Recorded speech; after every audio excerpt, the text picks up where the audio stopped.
O anime começa com um garoto chamado Arel, que está almoçando com a família. O pai dele se impressiona com o quão quieto o filho está, dizendo que não conseguiu dormir a noite inteira pensando na classe de herói que o garoto ganharia. A mãe também diz que está ansiosa, enquanto a irmã mais velha se mostra confiante de que o irmão vai superar todos os colegas. A mãe concorda, imaginando que o filho vai atrair todas as garotas com seu charme, o que deixa a irmã preocupada que ele seja roubado. Arel, porém, é mais pé no chão que a família, e pensa que vai acabar sendo apenas mais um cara comum. No mundo dele, as classes de heróis são como dons de um ser superior, dados aos jovens quando eles completam 10 anos. Essas classes permitem que se especializem em várias habilidades. Quando chega a hora da cerimônia de bênção, todos os estudantes se reúnem na escola, e um padre começa com o primeiro garoto. Ele coloca a mão na testa do menino, e o garoto rapidamente vê a imagem de fogo e martelos, o que confirma que ele será um ferreiro. O menino corre de volta para o pai radiante de felicidade, e o padre continua com os outros estudantes. Quando é a vez de Arel, seu irmão garante que ele vai receber uma bênção especial, sem a menor dúvida. Arel caminha até o padre, enquanto sua família o encoraja. As pessoas começam a cochichar com inveja sobre Arel, pensando que ele vai receber classes avançadas como os pais Para e Leão, que são a princesa da espada e o arquimago. Quando o nosso protagonista se aproxima do padre, ele fecha os olhos e se concentra, mas não consegue ver nada. O padre fica surpreso que ele não tenha nenhuma bênção e anuncia que Arel é um caso raro de herói sem classe. A família de Arel perde toda a empolgação na mesma hora, achando que foram completamente enganados e que o destino dele foi arruizado como um fracassado sem talento. No dia seguinte, Arel começa a praticar esgrima comum e os pais o tranquilizam, garantindo que não vão expulsá-lo de casa. Arel diz que está tudo bem e que simplesmente não quer ser um peso para eles, enquanto sua irmã promete continuar apoiando-o. Vendo como a família está preocupada, ele os lembra mais uma vez que sempre praticou esgrima com a mãe, então ainda pode ser útil mesmo sem ter uma classe. No entanto, ele pensa que a mãe é uma péssima professora, porque sempre o arremessa longe nos treinos com a força inacreditável dela.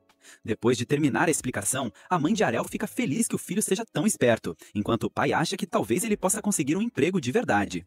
Ao ver todos o elogiando, Arel se cansa da atenção da família e sai para treinar. Ao entrar no campo de treinamento, Arel encontra 2 alunos da classe de espadachim duelando. Enquanto lutam, os garotos percebem a presença de Arel e perguntam o que ele está fazendo ali sem uma classe. Ele responde calmamente que vai treinar igual a eles, mas os garotos dizem que estão só se divertindo com as espadas, já que não precisam treinar por causa da classe que têm. Então eles se oferecem para mostrar a Arel o quão habilidosos se tornaram com a classe e voltam a se enfrentar. Enquanto os observa, Arel nota como os movimentos deles são fluidos graças à classe de espadachim e pede para lutar contra ele. Um dos garotos ri da ousadia dele de desafiá-lo sem uma classe, mas Arel pensa que não precisa de uma. Se sentindo insultado, o garoto aceita o desafio de Arel para lhe dar uma lição. Antes de começar, o garoto pede para o protagonista se certificar de que ainda tem a bênção de proteção, que é um escudo temporário que todos recebem ao nascer e que se recarrega quando o usuário não está recebendo dano. Arel confirma que não vai perder a vida para os ataques poderosos do garoto, dizendo para ele se preparar para o duelo. Furioso com as provocações constantes, o garoto avança contra Arel e lança um corte, mas o protagonista o desvia com facilidade para a surpresa de todos. Em seguida, ele desvia de outro corte antes de travar a espada num desvio. O amigo do garoto pensa que ele está de brincadeira e diz para ele terminar o combate, mas ele responde que Arel não é tão fácil de enfrentar. Enquanto continuam trocando defesas, o garoto percebe que não consegue vencer Arel sozinho, então trapaceia e pede para o amigo se juntar a ele. O outro garoto pula nas costas de Arel, mas ele recebe o ataque e desvia, vendo como os dois começam a discutir entre si. Arel se dá conta de que a classe deles não ajuda no trabalho em equipe e avança para acabar com os dois. Os garotos o veem vindo, mas de repente ele desaparece da vista deles, aparecendo debaixo de um deles, nocauteando-o com um golpe no queixo. Quando seu parceiro cai, o outro garoto corre para atacar Arel, mas tropeça no próprio amigo, o que dá oportunidade a Arel de nocauteá-lo também. Com os dois caídos no chão, Arel anuncia calmamente que venceu a luta, mas eles ficam com raiva e reclamam que os atacou quando estavam com a guarda baixa. Ao pedir por uma revanche, Arel aceita sem problemas, mas antes de começar, um garoto atrás deles avisa para não tentarem, lembrando-os que não podem inventar desculpas esfarrapadas como essa se falharem no campo de batalha. Depois, o garoto de cabelo ruivo diz a eles que são uma vergonha para todos os espadachins. Um dos dois tenta responder, mas o amigo impede, lembrando-o do alto status do ruivo. O ruivo então se aproxima de Arel e pergunta se ele é filho da princesa da espada, Fara. Quando Arel confirma, o garoto elogia por ter aprendido uma esgrima sólida com a mãe. No entanto, ele lembra que os 2 espadachins que ele derrubou não passam de garotos inexperientes, enquanto aponta a espada para ele e o desafia para uma luta de verdade. O garoto declara que vai demonstrar o verdadeiro poder da classe de espadachim, enquanto os outros 2 se perguntam se ele é o filho de Evan, o capitão de segurança do vilarejo. O garoto confirma a identidade, e Arel se lembra que o pai dele costumava procurar a mãe para caçar monstros. Agora, ele pensa que o garoto bonitinho não se parece nada com o pai, e se pergunta se ele também se tornará um homem bruto com o tempo. O queixo do garoto começa a tremer enquanto ele elogia o pai por ser um espadachim poderoso e um mentor sábio. Ele pensa que é injusto que, apesar das grandes qualidades do pai, a mãe de Arel tenha roubado injustamente o título de espadachim mais forte do vilarejo. Com as palavras de ciúme, Arel se dá conta de que o garoto só está descarregando a frustração nele porque odeia a mãe dele, e o ruivo fica com vergonha de ter sido descoberto. Mesmo assim, ele pergunta a Arel se ele pensa o mesmo. Arel confirma que a mãe dele é a pessoa mais forte do vilarejo, mas o garoto diz que ele herdou o melhor talento de espadachim do pai, então vai derrotar Arel para provar que a família dele é superior. Depois de se acalmar, ele diz a Arel que já se tornou espadachim há 1 ano e tem treinado muito com o pai. Com tanta prática dedicada desde então, ele acha que não tem chance de perder. No entanto, Arel o lembra que ele também recebeu a orientação da mãe poderosa, então não vai perder para ele. Os 2 levantam as espadas para começar o combate e o ruivo ataca primeiro. Arel desvia o ataque e contra-ataca, e os 2 se envolvem em uma batalha feroz. Ao vê-los trocando golpes, os outros 2 garotos ficam surpreendidos que Arel consiga acompanhar o ritmo do ruivo mesmo sem ter uma classe. Observando como o garoto balança a espada, Arel admite que ele é muito mais forte que os outros 2, mas os movimentos dele são guiados pela raiva. Arel espera que ele cometa um erro e ataca quando vê uma brecha. No entanto, o garoto libera uma habilidade de corte de lâmina dupla e empurra Arel contra uma parede. O ruivo fica surpreso que seu primeiro corte tenha sido bloqueado, mas percebe que Arel se machucou com o segundo. Finalmente, perdendo a calma, Arel pergunta sobre a habilidade e ele explica que é uma técnica da classe de espadachim que não pode ser bloqueada por alguém sem classe. Mesmo assim, Arel sente a determinação de que pode aprender a bloquear com prática suficiente e o ruivo elogia a resistência dele. Alguns dias depois, a irmã de Arel o observa roncando até tarde da manhã e tenta acordá-lo com um beijo. Ele se levanta antes que ela possa tocá-lo, afastando-a friamente com a cabeça. A irmã dele se ofende e exige um beijo de desculpa. Enquanto ele sai do quarto para tomar café da manhã, a mãe sorri e serve a comida, e a família se senta à mesa. A irmã pergunta se ele vai treinar de novo e ele confirma. Isso a deixa furiosa e ela diz para ele pegar leve e deixar que ela o apoie. No entanto, Arel a ignora e se levanta para sair. Enquanto a irmã se pergunta por que ele tem saído para treinar todos os dias desde que voltou para casa machucado, Farah a tranquiliza, garantindo que ele ficará bem e explica que ele tem um segredo que ela não sabe. Ela a leva para fora e abre um baú cheio de espadas quebradas, mostrando o quão duro Arel tem treinado nos últimos dias. Embora a irmã fique surpresa, a mãe de Arel se alegra que o filho tenha se inspirado depois de um duelo com outros garotos. A determinação de Arel também anima a irmã, embora ela continue querendo criar um mundo onde pessoas sem classe como ele não sejam discriminadas, enquanto a mãe sorri com o objetivo nobre dela. Enquanto isso, em uma floresta, Arel ataca um boneco de treino em uma árvore antes de recuar para um ataque. Em seguida, ele libera um corte de lâmina dupla igual ao do ruivo e fica satisfeito com o poder. Enquanto ele pensa que ter sido derrotado pelo ruivo valeu a pena, um goblin o espreita em silêncio de uns arbustos. Ele pula com o porrete para atacá-lo, mas Arel se vira e o derrota com um corte duplo. Embora ele se alegre com o poder da habilidade, um monstro enorme ruge atrás dele. Arel se vira para ir relatar o aparecimento do monstro à segurança do vilarejo, mas para ao ouvir um grito de pânico. Ao reconhecer o grito, ele pensa que não tem tempo de chamar os guardas antes que a pessoa se machuque. Ele pega o cabo da espada e corre para a floresta, se certificando mentalmente de que ficará bem. Ao se aproximar da fonte do som, ele se esconde atrás de uns arbustos e vê o ruivo com um braço sangrando. Em seguida, ele nota um enorme hobgoblin à espreita e se pergunta por que ele apareceu. Arel se dá conta de que o ruivo também estava praticando como ele e derrotou alguns goblins selvagens, o que atraiu o hobgoblin líder. Enquanto o hobgoblin encurrala o garoto em um canto, Arel se posiciona atrás dele procurando o melhor ângulo para atacar. Nosso protagonista respira fundo para se preparar e o ruivo acha que é o fim dele. O hobgoblin levanta o porrete para o golpe final, mas de repente Arel o derruba com um corte de lâmina dupla. Depois que o monstro cai no chão, Arel pensa que finalmente dominou o jogo de pernas da técnica. O ruivo tenta andar, mas tropeça e cai nos braços de Arel. Percebendo que o garoto perdeu a bênção de proteção, Arel pergunta se ele tem água benta para curar os ferimentos. O garoto olha em silêncio para a garrafa quebrada no chão, então Arel oferece a sua. Ao beber a água, os ferimentos dele somem e o ruivo fica irritado com o quão forte Arel se tornou. Ao notar que as energias dele voltaram, ele agradece pela água antes de perguntar de novo sobre a técnica poderosa de Ariel. Nosso protagonista o lembra calmamente que é só um corte duplo, mas o garoto pergunta como ele aprendeu isso sem usar uma classe, sabendo que as pessoas comuns não podem aprender habilidades especiais. Ariel explica que levou o treinamento dele ao limite para dominá-la.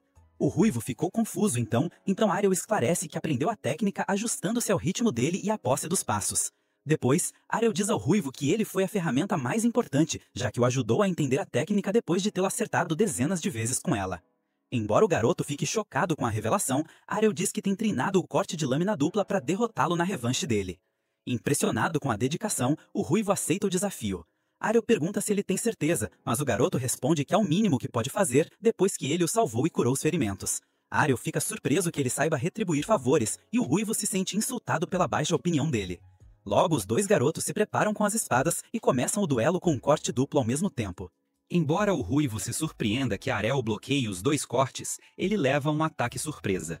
Confuso, ele pergunta o que foi, e Ariel explica que adicionou um terceiro corte. O ruivo o lembra que se chama corte duplo, mas Ariel explica que, como não recebeu uma habilidade pré-definida de uma classe, pode moldar a técnica como quiser. Ele revela que foi a primeira vez que conseguiu executar o terceiro golpe com sucesso, o que o deixa ainda mais frustrado. O ruivo pensa que a habilidade de um espadachim não deveria perder para ninguém, então Ariel diz que vai provar isso em outro combate.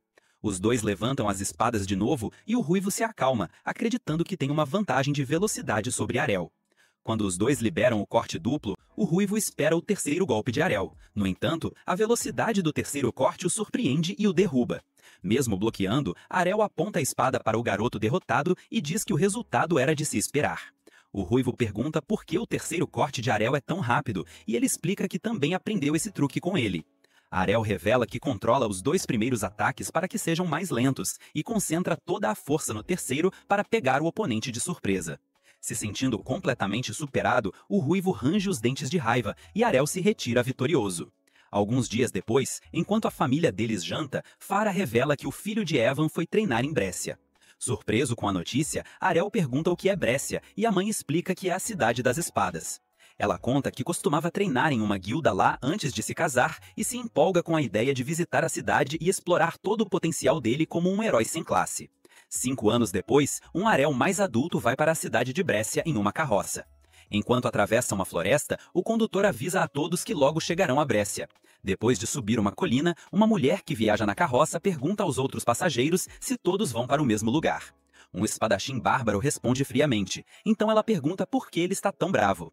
O bárbaro aponta para a roupa vulgar dela e a garota explica que usar pouca roupa é o melhor para a classe de espada chinesa dupla dela. Os dois espadachins se desentendem com raiva e o condutor comenta sobre o poder ofensivo das classes avançadas deles. De repente, ele para a carroça quando uma horda de orcs selvagens aparece na frente deles e pede para os dois mostrarem o poder deles. Perdendo toda a arrogância anterior, os dois espadachins se assustam de medo quando o rei orc se levanta. Uma mulher pega o braço do garoto assustada, mas ele a empurra e foge para salvar a própria vida. Quando a mulher também escapa, o condutor decide fugir também. No entanto, Ariel avança calmamente e parte para cima da horda de orcs. Enquanto ele começa a destruí-los, o condutor nota que ele está usando a habilidade de Flash. No entanto, ao ver que os orcs cercam Ariel, o homem pensa que ele não vai conseguir escapar. De repente, nosso protagonista grita como um tornado e corta todos os orcs, deixando todos de queixo caído. O condutor percebe na mesma hora que a dança da espada de Ariel é a técnica característica da lendária Princesa da Espada. Ele se pergunta como Ariel pode usá-la se a Princesa da Espada é uma classe feminina. Na frente do condutor, Ariel desvia da arma pesada do rei orc e pula na cabeça dele. Ele enfia a espada direto no crânio da fera, que cai sem vida no chão. Depois, Ariel volta e pede para o condutor levá-lo para Brescia. Quando Ariel diz que quer ficar mais forte lá, o homem o lembra que ele já é muito poderoso. Um jovem passageiro empolgado pergunta a Ariel sobre a classe dele e surpreende a todos ao revelar que não tem nenhuma. Acontece que 5 anos atrás, Ariel mostrou para a mãe a habilidade de corte duplo que aprendeu com o ruivo. A mãe dele pensou que estava sonhando, mas Ariel explicou que podia aprender habilidades mesmo sem ter classe. Então ele pediu para que ela ensinasse as técnicas da Princesa da Espada antes de ir para Brescia treinar mais. A mãe de Ariel ficou impressionada com o talento do filho e rapidamente começou a se gabar dele para o resto da família. O sonho de Arel termina abruptamente quando o condutor o acorda ao chegar a Brécia. Arel nota muitos espadachins ao redor dele, percebendo que muitos são avançados. Ele pergunta ao condutor sobre a classe dele, mas ele age como se fosse um cara normal. Arel aponta que ele entendeu perfeitamente as habilidades de espadachim dele, então deve ser bem forte. Ao se sentir descoberto, o condutor confessa que na verdade é um cavaleiro sagrado de classe avançada e pergunta por que está dirigindo carroças. O homem explica que, quando se cansa de lutar, ele tira um tempo para transportar pessoas. Arel concorda, entendendo que também é importante dar um tempo no treinamento. Em seguida, o condutor o aconselha a se juntar a uma guilda de espadachins. Para começar, ele conta que a cidade tem muitos torneios de esgrima, onde ele pode ganhar um bom dinheiro. Como o condutor avisa que ele não pode participar sem ser membro de uma guilda, Arel aceita o plano. Ele fica animado para enfrentar oponentes mais fortes, mas o condutor o avisa para ter cuidado com algumas guildas problemáticas. Depois que o homem vai embora, Arel se vira e entra na cidade. Ele encontra a guilda calabresa recrutando cavaleiros espadachins, e a guilda SW Road aberta para todos. De repente, uma garota corre para abraçá-lo, mas cai de cara no chão quando ele desvia. Ela se pergunta como ele pôde evitá-la sem nem mesmo olhar para ela, pensando que ele é muito poderoso porque consegue detectá-la. Enquanto Arel se mostra confuso, a garota pergunta se ele quer se juntar a uma guilda. Quando ele diz que sim, a garota rapidamente começa a dar a ele um discurso de venda sobre a nova guilda deles. Ela mostra o contrato, mas Arel sai sem dizer uma palavra. A garota o segura pelo cinto e pergunta por que ele está indo embora. Então Arel diz que ela parece desesperada demais. Ele pensa que a guilda dela deve precisar de membros porque é fraca, e a garota tenta agir como se fosse uma guilda famosa e de elite. Nosso protagonista se nega a ser enganado, então a garota se apresenta como Lilia e se oferece para ter um encontro com ele se ele se juntar. Arel diz que não está interessado, deixando-a sem palavras. Ele pensa que ela é igual à irmã mais velha, se gabando com um peito reto como uma tábua. Em seguida, ele pergunta a Lilia sobre a maior guilda de Brésia, e ela fica furiosa com a falta de respeito dele. Depois de respirar para se acalmar, Lilia diz a ele que a Lâmina Negra é a guilda mais forte, com 8 espadachins de rank A, e indica onde encontrá-los, e Arel vai para a enorme base deles. Um guarda se aproxima dele e pergunta o que ele quer. Arel diz que quer se juntar à guilda, então o guarda diz que ele precisa fazer um teste. Arel o segue e entra na fila para se registrar. Quando chega a vez dele, o recepcionista explica que essa guilda só aceita classes avançadas. Quando Arel diz que não tem classe, o recepcionista ri com desprezo e diz para ele sumir dali. Atrás dele, outros espadachins começam a murmurar e Arel pergunta ao recepcionista se pode fazer o teste, porque confia nas próprias habilidades. No entanto, o recepcionista se recusa, dizendo que não pode quebrar as regras. De repente, a sala se ilumina quando vários espadachins de rank A entram, e Arel decide tentar a sorte em outro lugar. Ele tenta visitar outras guildas, mas todas o rejeitam sem pensar duas vezes. Depois, Arel se sente desanimado porque não o deixaram fazer nenhum teste. Então ele se lembra que a mãe deu a ele uma carta de recomendação para ajudá-lo a entrar na antiga guilda dela. Naquele momento, Arel pensou que a mãe estava sendo super protetora, mas agora ele percebe que ela sabia que o rejeitariam. Enquanto Arel decide se juntar à guilda da mãe, Lilia aparece de novo, mas ele a ignora e vai embora. Enquanto ele caminha pela cidade, Lilia continua implorando para que ele se junte e salve a guilda dela. Arel continua a rejeitá-la, então Lilia oferece até mesmo lamber as botas dele para convencê-lo. No entanto, ele a deixa de lado na frente das pessoas da cidade que a olham com nojo, e Lilia jura que nunca vai desistir. Finalmente, nosso protagonista encontra a localização da guilda, mas Lilia o alcança de novo. Ela diz que ele é bem-vindo a se juntar, e aponta para a enorme base. Arel se pergunta por que a guilda dela é tão fraca depois de ser tão grande, e ela revela que perderam a glória antiga. No entanto, Lilia confia que pode restaurar a guilda Presa de Dragão, liderada pelo Rei das Espadas Duplas. Ao ouvir esse nome, Arel se lembra que a mãe dele também fez parte dessa guilda na juventude. Finalmente, ele aceita ir vê-la. Então, Lilia o leva para dentro e o leva para o seu assento. De repente, o pai de Lilia aparece bêbado do sofá, e ela fica com raiva dele. Lilia o lembra que o médico proibiu ele de beber, e que ele também não tem dinheiro para álcool. No entanto, o pai dela não se importa, e Arel se dá conta de que ele é o Rei das Espadas Duplas. Ao notar que o homem não tem um braço, ele diz para Arel sair da guilda, porque ela logo vai desaparecer. Lilia tenta parar o pai, mas ele a ignora e vai embora. Ela conta a Arel que o pai dela foi um dos melhores espadachins de Brésia, mas a carreira dele terminou quando perdeu um braço. Ela pensa que Arel definitivamente não vai querer se juntar à guilda dela, mas ele, surpreendentemente, decide se juntar. Lilia acha que está sonhando, mas Arel revela que as outras guildas o rejeitaram. De qualquer forma, ela mostra o contrato da guilda feliz e ele se senta para assiná-lo. Quando termina, ele entrega o contrato para Lilia, que finalmente descobre que Arel não tem classe. Lilia pensa que Arel está tirando sarro dela, então ela mostra o certificado de classe. Analisando de perto, Lilia se levanta calmamente, saca uma espada e ameaça dar a classe de defuntos se ele não sair da guilda na mesma hora. Ele pergunta por que ela quer que ele saia, e ela grita que precisa de verdadeiros espadachins para a guilda dela. Ao lembrar de como Arel a humilhou, Lilia fica frustrada porque foi vencida por um inútil sem classe. De repente, uma mulher chamada Reiner entra na sala, e Lilia corre para se proteger nos braços dela. Lilia conta que um donada, sem classe, tentou enganá-la, e Reiner a reconhece na mesma hora. Arel se surpreende que a Reiner o conheça, e ela diz que são do mesmo vilarejo natal. Ela lembra a ele que lutaram quando eram crianças, mas Arel ainda não se lembra dela. Então, Reiner diz que se encontraram há 5 anos, mas Ariel garante que nunca teria esquecido uma beleza como ela. Enquanto o rosto dela fica vermelho como um tomate, nosso protagonista finalmente se lembra de ter lutado com um garoto ruivo, mas Reiner revela que na verdade é a única filha do Capitão Even. Ariel se desculpa por não tê-la reconhecido, e Reiner acha que ela provavelmente parece diferente por causa do cabelo longo. Pensando que não foi só o cabelo que mudou, Ariel observa o peito de Reiner enquanto Lilia pergunta se ele é o garoto sem face que a derrotou. Quando Reiner confirma, Lilia fica surpresa que seja ele. Reiner garante que dessa vez não vai perder, porque ela se tornou muito mais forte. Ainda chateada com a derrota passada, ela desafia para uma revanche pelos velhos tempos. As garotas o levam para o campo de treinamento da guilda, e Lilia continua surpresa que Reiner quer enfrentar um do nada sem classe. No entanto, Reiner admite que Ariel é muito poderoso e está determinada a derrotá-lo. Assim que os dois espadachins estão no campo, Lilia age como árbitro e começa o combate. Reiner começa com um corte duplo, e Ariel acha que pode pará-lo ele facilmente. No entanto, os cortes ignoram a defesa dele e o atingem. Ele pergunta como ela conseguiu atravessá-lo, e ela joga a espada pesada no chão. Reiner explica que a espada dela é 5 vezes mais pesada que o normal, então ele não pode combater um ataque com a mesma técnica. Ao revelar que a habilidade de força bruta aumenta o poder de ataque dela, Ariel fica chocado e bloqueia o golpe. Ele elogia o progresso incrível de Reiner, enquanto ela continua a ofensiva. Ariel recua e admite que vai perder se continuar enfrentando-a de frente. Ele pergunta por que Reiner está revelando seus segredos, mas ela responde que vale a pena, contanto que consiga derrotá-lo. Então Ariel diz a ela que não pode atingi-lo nessa velocidade e ela avança para castigá-lo. Reiner desvia a espada de Ariel e ataca o corpo dele, mas ele desaparece, deixando apenas uma imagem residual. Para a surpresa de Reiner, ele aparece atrás dela e acerta o pescoço. Ela se pergunta como ele desviou do ataque, mas Ariel a lembra que era apenas uma sombra. Sabendo que a habilidade de sombra é uma técnica suprema de espadachim, Reiner fica surpresa e tenta atacá-lo de novo, mas ele desvia de tudo, dizendo que a técnica é tão simples quanto se mover muito rápido. Reiner se sente insultada pela explicação simplificada de Ariel, e ele esclarece que dominar a técnica custou muito esforço. Em seguida, ele desaparece e dá outro golpe, mas percebe que os ataques dele não danificam a barreira de proteção dela. Reiner sorri com orgulho e revela que os espadachins de poder têm defesa reforçada.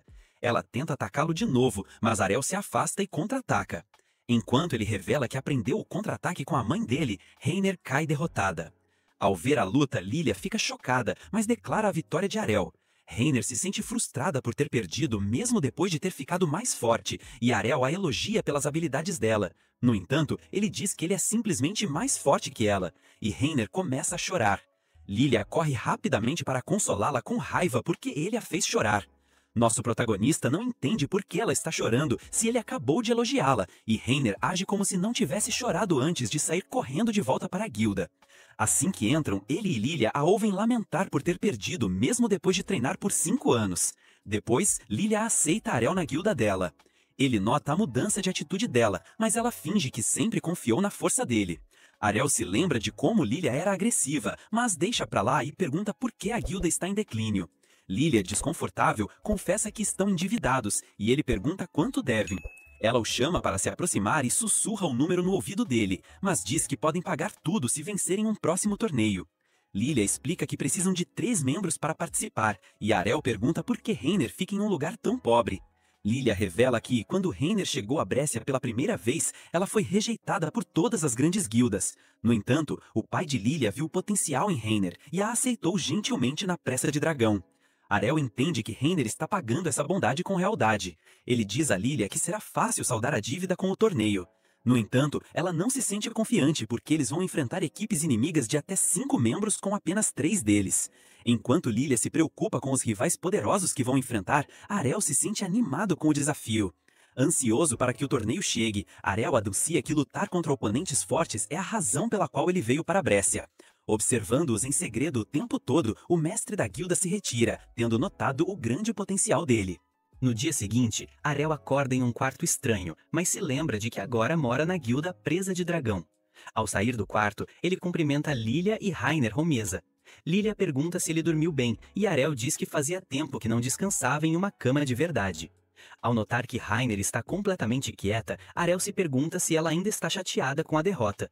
Lilia o interrompe, dizendo que eles finalmente são elegíveis para o torneio da guilda. Empolgada, ela anuncia que a Presa de Dragão está inscrita e pronta para a batalha. Curioso, Ariel pergunta se o dinheiro do prêmio será suficiente para cobrir a dívida. Lilia confirma e explica as regras da competição. Ao revelar que eles devem eliminar todos os membros das guildas inimigas para vencer, Rainer se preocupa porque eles podem enfrentar uma competição difícil com desvantagem numérica. No entanto, Lilia se mostra otimista, já que há poucas chances de encontrarem espadachins de rank A. Feliz por terem 2 espadachins de rank B na equipe, Arel fica confuso com o sistema de ranks.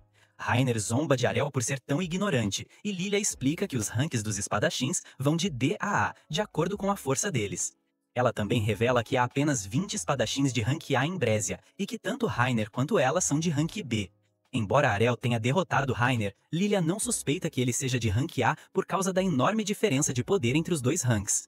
De repente, ela se lembra que os confrontos do torneio estão prestes a ser anunciados e sai para conferir. Depois que Lilia sai, Rainer também se levanta, e Arel pergunta para onde ela está indo. Quando ela responde que vai treinar, Arel pede que ela confirme se ela é uma espadachim de poder. Ele pergunta se ela tem outras habilidades além da classe principal, e ela fala sobre a habilidade Coragem, que reforça a barreira de proteção dela. Querendo aprender essa habilidade, Arel se levanta e segura as mãos de Rainer. Enquanto ela pensa que ele está sendo romântico, ele de repente pede para ela o acertar com a espada na bainha. Arel diz que assim eles podem ficar mais próximos, mas Rainer responde que não é esquisita a ponto de ter um relacionamento assim. Arel explica que só quer aprender a habilidade Coragem. Ele acha que, como essa habilidade melhora a resistência para aguentar ataques, a melhor forma de aprendê-la é recebendo golpes várias e várias vezes. Rainer lembra a Arel que ele não pode aprender as habilidades dela, porque são uma bênção da deusa. No entanto, ele a lembra que também aprendeu os movimentos de corte duplo e sombra, e Rainer fica em silêncio. Ela o leva para o campo de treinamento onde Arel pede a espada pesada dela. Pensando que ele não tem força para usá-la, Rainer se surpreende quando Arel a levanta sem esforço. Ele diz que é o resultado de incontáveis horas de dedicação e que confia que pode aprender a habilidade Coragem com isso. Rainer finalmente reconhece o trabalho duro de Arel e decide ensiná-lo a habilidade. Ao lembrá-lo que não terá piedade, Arel se alegra por ter encontrado uma mulher tão poderosa de sua cidade natal. Corada de novo com o comentário dele, Rainer levanta a espada e começa o treinamento. Enquanto eles treinam, Lilia desce correndo, completamente alterada com o primeiro oponente. Ela começa a chorar, dizendo que a primeira luta deles é contra a Lâmina Negra, que é literalmente a guilda mais forte de toda a cidade. Sabendo que o líder deles, um cara chamado George, é um completo miserável, Lilia acha que ele tentará esmagá-lo sem piedade. No entanto, ela decide mesmo assim enfrentar o destino e se preparar o melhor possível para o torneio. Quando Lilia finalmente percebe que Rainer está batendo em Arel, ela pensa que eles estão brigando por falta de trabalho em equipe. Rainer explica que é apenas um treinamento especial, mas Lilia continua achando que ela está descontando a raiva nele. Exausto, Arel se levanta reclamando de fome, mas Lilia diz para ele beber um pouco de água benta primeiro. Com o passar dos dias, finalmente chega a hora do torneio. Arel fica impressionado com o coliseu enorme e a multidão reunida, e ouve alguns espectadores cochichando sobre a luta deles. Eles estão animados para ver 2 grandes guildas se enfrentando, mas decidem apostar na Lâmina Negra, porque a pobre presa de dragão não tem como vencer. Lilia se prepara para calar a boca deles, mas Rainer a impede antes que ela comece uma confusão. Nosso protagonista fica surpreendido ao saber que existem apostas no torneio, e Lilia mostra um sorriso malicioso ao perceber que as chances de aposta deles estão 20-1. Arel fica impressionado com o número, e ela o leva com raiva que ninguém acredita que eles possam vencer. No entanto, Lilia pensa que as apostas são uma ótima oportunidade para enganar a todos se eles de alguma forma conseguirem derrotar a Lâmina Negra.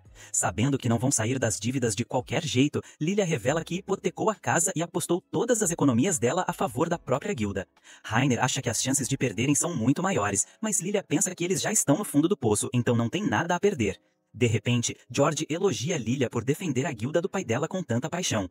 Ele pergunta sobre o herói sem classe que ela recrutou, e Lilia pensa que ele está tentando zombar dela. Mentindo descaradamente, George garante que simplesmente fica triste em ver o declínio da guilda rival. Ele provoca Lilia, dizendo que ele organizou a luta especificamente porque todos ficariam animados em ver a antiga guilda mais forte contra a nova guilda mais forte. George também diz que deu a ela uma ótima oportunidade para ganhar dinheiro com as apostas, mas ri porque ele sabe que não tem como ela derrotar os espadachins de rank A dele. Quando Lilia responde que eles definitivamente vão vencer, George vai embora, deixando-a furiosa. Arel percebe como George é astuto, zombando com palavras doces. Depois, quando chega a hora de a luta começar, a locutora começa a animar o público.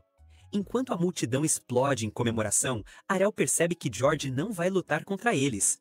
Ele acha que talvez o líder esteja sendo misericordioso, mas Lilia o lembra que todos os membros dele são de rank A de qualquer forma. Rainer também acha que eles não vão facilitar, então ele fica animado para ver as habilidades dos espadachins mais fortes. Logo, a locutora chama o primeiro combate entre Gil da Lâmina Negra contra Arel, o sem classe da presa de dragão. Enquanto Arel entra na arena, a multidão começa a cochichar sobre ele. As pessoas se perguntam por que a presa de dragão mandou um fraco sem classe para ser humilhado, e Gil pensa que a luta será apenas uma perda de tempo. A locutora dá o início ao combate, e Gil se teletransporta instantaneamente na frente de Arel para feri-lo com a lança. Lilia se preocupa com Arel, mas Reiner a lembra que é apenas uma sombra. Ao ver a sombra desaparecer, o sorriso arrogante de Gil se desfaz, mas ele se vira e apunhala o corpo atrás dele. No entanto, ele descobre que também é outra sombra e percebe que há 2 Arels na arena. Gil pensa que pode acabar com os dois usando a habilidade Movimento Relâmpago, mas se surpreende ao ver um terceiro atrás dele. Quando as 3 sombras avançam contra ele, Gil consegue eliminar todas elas, mas o verdadeiro Arel finalmente aparece debaixo dele e o derrota com um único golpe. Gil cai no chão, sem entender como Arel pode criar 3 sombras, mas Arel diz que a mãe dele consegue criar 5 sem nem fazer esforço. A locutora declara o vencedor e a multidão explode em aplausos. Lilia também comemora, enquanto Reiner se surpreende que ele possa derrubar um espadachim de rank A com tanta facilidade. Enquanto os médicos levam Gil, nosso protagonista pensa que ainda precisa de mais prática antes de conseguir copiar o golpe crítico do oponente. Enquanto isso, a multidão fica chocada que ele possa superar um espadachim sendo alguém sem classe. Enquanto George observa em silêncio, o próximo combate começa. O próximo espadachim da Lâmina Negra ataca com cortes rápidos, mas Arel bloqueia os ataques com facilidade. Em seguida, ele o corta com um único movimento usando a habilidade de corte duplo e vence a Lita. No próximo confronto, o rival de Arel tenta usar um punhal em combate próximo, mas ele aparece atrás como um fantasma e o derrota na mesma hora. Até as colegas de Arel se surpreendem que ele tenha vencido 3 lutas seguidas, e Reiner pergunta a Lilia por que ela não está lutando. Lidia sabe que não tem como ela vencer, então decide continuar torcendo pela estrela deles. Ela consegue que Reiner se junte à torcida e as duas observam Arel enfrentando um portador de escudo. Nosso protagonista desvia facilmente dos ataques do oponente, que suspeita que ele está mentindo sobre ser um herói sem classe. Arel elogia o rival, dizendo que precisa desgastá-lo aos poucos, já que não pode atravessar os escudos dele. No entanto, o homem o lembra que um herói sem classe nem mesmo deveria ser capaz de fazer isso. Arel responde que ele chegou até ali graças ao trabalho duro, mas o escudeiro acha que as classes não podem ser superadas apenas com esforço. Ele finge atacar com a espada, mas na verdade usa o movimento como distração para atacá-lo com o escudo. No entanto, Arel prevê o ataque e contra-ataca usando a habilidade Antecipação. O contra-ataque arremessa o escudo e o homem fica chocado pensando que Arel aprendeu a técnica do rival anterior dele. Ele acha que ainda falta muito para dominar, mas que pode usá-la em combate depois de tê-la visto uma vez. Ele executa o chute de contra-ataque de novo contra o oponente, que se surpreende com a rapidez com que ele aprende. Depois, Arel caminha até o escudo e o pega, deixando o adversário ainda mais furioso. O homem avança contra ele para castigá-lo, mas ele desvia com facilidade e o derrota usando o contra-ataque com o mesmo escudo. Depois que a locutora declara a 4ª vitória de Arel, a multidão começa a duvidar se ele realmente é alguém sem classe, e os organizadores do evento exigem ver a carta de classe dele para confirmar. Arel aceita mostrar, então a locutora pega a carta de classe, a coloca na esfera de cristal e todos ficam em silêncio assim que ela confirma que é legítima. George começa a sentir a pressão da derrota, enquanto até Reiner começa a acreditar que eles podem vencer a luta.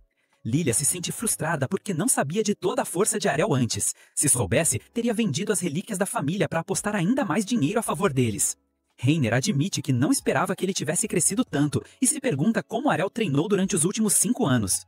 Enquanto isso, Lilia já se prepara mentalmente para se casar, pensando que, não importa o que aconteça com a guilda, ela sempre poderá reconstruí-la se tiver Arel ao lado dela. Enquanto Lilia continua com os planos sombrios, Arel se sente inquieto com a aura maliciosa dela. Finalmente, a locutora apresenta o último espadachim da Lâmina Negra, chamado Mestre Masamune. Arel percebe que Masamune usa uma katana, e Reiner se dá conta de que ele é um espadachim raro de classe samurai. Sabendo que Masamune nunca lutou em público, Lilia pensa que a Lâmina Negra o usou para este torneio. Quando a luta começa, Masamune leva a mão à espada com calma, e Arel sente a pressão da serenidade dele. Ao notar a hesitação de Arel, Masamune sorri e confirma que está pronto para que ele se aproxime e use a técnica definitiva. Ao ouvir a provocação, nosso protagonista começa a caminhar em direção a Masamune, que se surpreende. Arel explica que eles não podem ficar separados como árvores durante toda a luta e que também quer ver os movimentos mais poderosos de Masamune. Masamune sorri, dizendo que Arel não terá tempo de reagir ou olhar se ele liberar a técnica definitiva. No entanto, Arel continua confiante na própria velocidade e continua avançando. Ele percebe que a espada de Masamune continua na bainha e se pergunta se ele lançará o ataque final com um único corte. Arel pensa em usar as sombras, mas decide não fazer isso porque Masamune está concentrado demais para ser enganado. Ele para bem na frente do oponente, sabendo que um único golpe decidirá a luta. Ambos prendem a respiração e quando Arel dá o último passo, Masamune ataca na mesma hora com um movimento relâmpago. No entanto, Arel desaparece bem na frente dele e Masamune se surpreende porque ele se moveu tão rápido com o corpo de verdade. Atrás dele, Arel elogia a velocidade, mas diz que a pessoa que o treinou é muito mais rápida. Então, ele libera a habilidade Tempestade Perfuradora, que supera Masamune e o derruba no chão. Reiner e Lilia ficam chocadas ao reconhecer a técnica final da Princesa da Espada, enquanto a multidão não consegue acreditar que ele venceu. A locutora confirma a vitória e todos começam a gritar com a Lâmina Negra por terem perdido dinheiro nas apostas. As duas colegas de Arel comemoram o triunfo e Lilia tenta abraçá-lo quando ele volta. Ele a evita e a deixa cair, explicando que foi só um reflexo para se proteger, como quando ele desviava dos golpes da irmã mais velha. Lilia se anima na mesma hora ao pensar em todo o dinheiro e Arel percebe Reiner com os braços abertos. Ela percebe a pose constrangedora e fica corada, mas Arel diz que gostaria de abraçá-la sem a armadura. Lilia se oferece para realizar o desejo dele, mas ele a evita de novo e a deixa cair outra vez, enquanto George rancha os dentes, se preparando para vingar a derrota humilhante. Naquela noite, quando voltaram para a casa da guilda, eles imediatamente começaram a comemorar com bebidas para todos os lados. O Prota ainda estava chocado com o fato de a Laulen ter idade para beber, mas ela alegou que é uma mulher adulta. Mesmo parecendo um pouco pequena, ela ainda não consegue acreditar que o Prota derrotou sozinho 5 espadachins ranqueados da melhor guilda do país. Ela decide que deve tentar conquistá-lo, pois ele é a passagem dela para sair da pobreza e da obscuridade. Ela tenta pedir sua mão em casamento, alegando que pode satisfazer todos os seus desejos, mas o Prota é um verdadeiro Sigma, e a rejeita na hora, dizendo que prefere alguém como Rai. Isso imediatamente faz Rai corar. Ela se levanta do assento, gritando com o Prota para parar de falar assim, só porque ele quer dispensar a Laulen. Mas o Prota estava falando sério. Ele pergunta por que ela pensaria que ele está zombando dela, e ela responde que quando eram jovens, ele a chamou de homem durante a luta de espadas. Ela afirma que todos que a conheceram disseram que ela não tem encantos femininos, mas o Prota consegue ver 2 grandes encantos femininos bem ali na frente dele, e discorda. A Laulen percebe que Rai não tem absolutamente nenhuma ideia de qual é sua maior força, e como exatamente ela poderia usá-la. Então ela realmente não precisa se preocupar com Rai. Com isso, ela começa a esfregar as pernas do Prota, alegando que ele deve estar cansado de toda a luta durante o dia e o manda encontrá-la no quarto. Rai fica imediatamente envergonhada, dizendo a Laulen para parar de falar coisas estranhas, mas a Laulen sorri levemente, dizendo que ela apenas vai dar a ele uma merecida massagem, após um dia cansativo. Para sua surpresa, porém, o Prota responde que prefere uma massagem de Rai. A ideia dele de massagem era ser espancado por Rai na área de treinamento, enquanto ele tenta dominar a magia de reforço que Rai usa tão facilmente, graças à sua classe e habilidades. A Laulen observa da varanda, perguntando-se se o Prota tem alguma ideia do que é realmente uma massagem. A confusão constante acaba acordando o pai da Laulen, que desce para a área de treinamento completamente de ressaca, reclamando do barulho, alegando que eles não precisam desabafar a frustração de perder o torneio mesmo antes de começar, no meio da noite. Laulen, no entanto, lhe diz que eles de fato venceram a partida, que foi contra a melhor guilda atual. Isso chama a atenção dele, mas ele pensa que a Lâmina Negra deve ter enviado seus novatos Rank B ou C como bucha de canhão, mas a Laulen o surpreende ainda mais, dizendo que todos os oponentes deles eram Rank A, e não apenas isso, mas o Prota derrotou todos eles sozinho, sem nenhuma ajuda. Isso choca o pai dela, que sai de sua ressaca e olha para o Prota, machucado e ferido, perguntando-se se este garoto é realmente tão forte. Laulen afirma que fez um monte de apostas, e como o Prota varreu a equipe inimiga, ela ganhou o jackpot. E agora eles não apenas saíram das dívidas, mas também têm dinheiro suficiente para cobrir seus custos operacionais. O pai dela, no entanto, não está tão otimista, alegando que se por algum acaso este garoto for realmente tão forte, ele logo será caçado por guildas maiores, mais influentes e mais ricas, então ela não deveria criar expectativas. Laulen diz para que ele não se preocupar com isso, já que ela logo vai se casar com o Prota, o que significa que eles estarão ligados para a vida. O Prota anuncia que não fará nada parecido, mas logo volta sua atenção para o pai dela, dizendo que a Laulen pode ser uma cabeça dura, mas pelo menos ela não é um perdedor que desiste de tudo. Isso foi uma clara provocação ao pai da Laulen, que o olha perigosamente, mas o Prota não entende a indireta, e continua, dizendo que ele deveria parar com sua atitude de lamentação e começar a agir mais de acordo com a sua idade, já que ele ainda tem um braço e pode usar uma espada nessa mão. Isso irrita o pai dela, que imediatamente agarra o Prota pela gola, mandando-o evitar falar sobre assuntos sobre os quais ele não tem ideia. Ele diz ao Prota que um espadachim de empunhadura dupla que não consegue empunhar 2 espadas é apenas um desperdício de oxigênio. O Prota afirma que não concorda, já que ele próprio é um espadachim sem classe que ainda está competindo e tentando crescer neste mundo. Com isso, o pai dela o empurra e volta para cima. Laolin e Mihai imediatamente vão para o lado do Prota, perguntando se ele está bem. E Laolin se desculpa pelo comportamento do pai, ao invés disso agradecer ao Prota por falar o que pensava. O Prota diz que mesmo depois de perder o braço e estar acabado por tanto tempo, o pai dela ainda é incrivelmente forte, e é um desperdício que ele esteja se recusando a usar sua força e experiência incríveis. Ele pensa em si mesmo sobre todas as habilidades legais que ele poderia aprender com o espadachim de empunhadura dupla, e promete a si mesmo que motivará o pai de Laolin a pegar a espada novamente. Laolin escuta sobre sua intenção de aprender novas habilidades, e sugere que ele vá a algumas das masmorras perto da cidade. O Prota não sabe nada sobre masmorras, então Riley diz que masmorras são cavernas anteterradas, onde monstros nasciam pelas milhares, e todo lugar está cheio de armadilhas, tornando um dos melhores lugares para aprender novas habilidades e subir de nível com mais experiência de batalha na vida real, que os ajudaria durante a Copa Deus da Espada. O Prota não tem ideia do que ela está falando.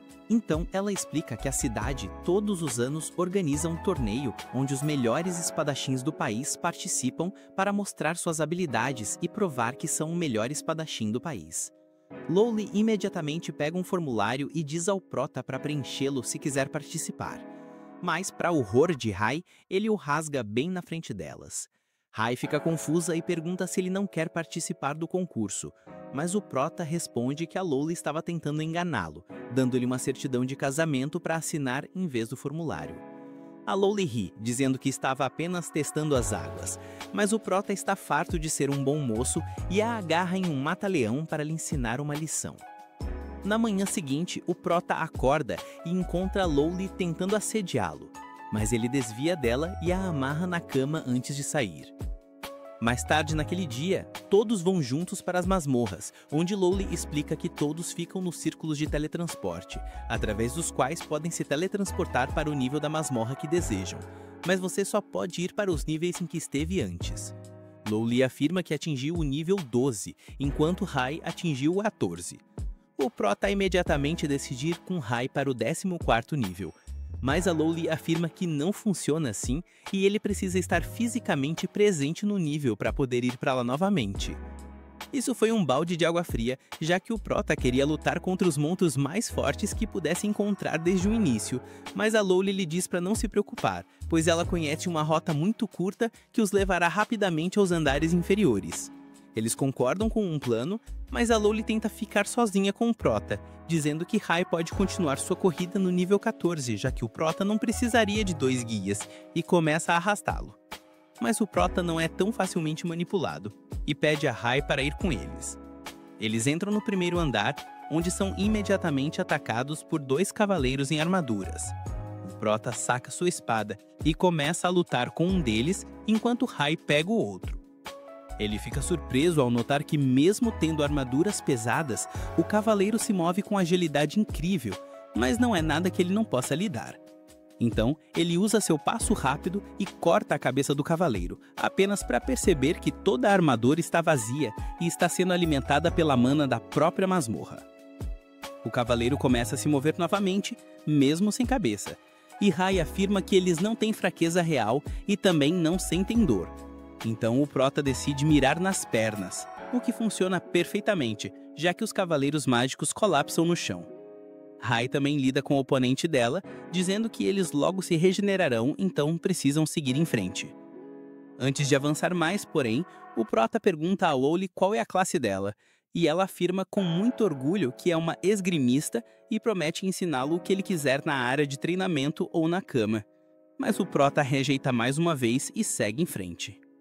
Antes de entrar no segundo andar, porém, eles ouvem gritos de socorro vindo da porta, e quando se aproximam, encontram um homem coberto de sangue ajoelhado no chão implorando por ajuda.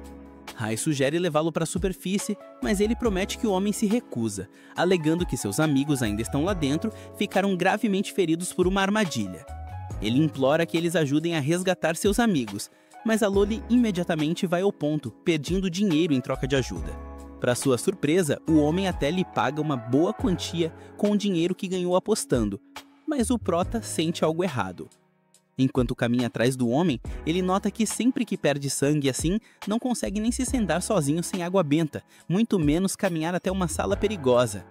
Ele percebe que o sangue e os ferimentos são completamente falsos, mas decide guardar essa informação para si, apenas porque acha que isso pode levar a algo interessante e divertido.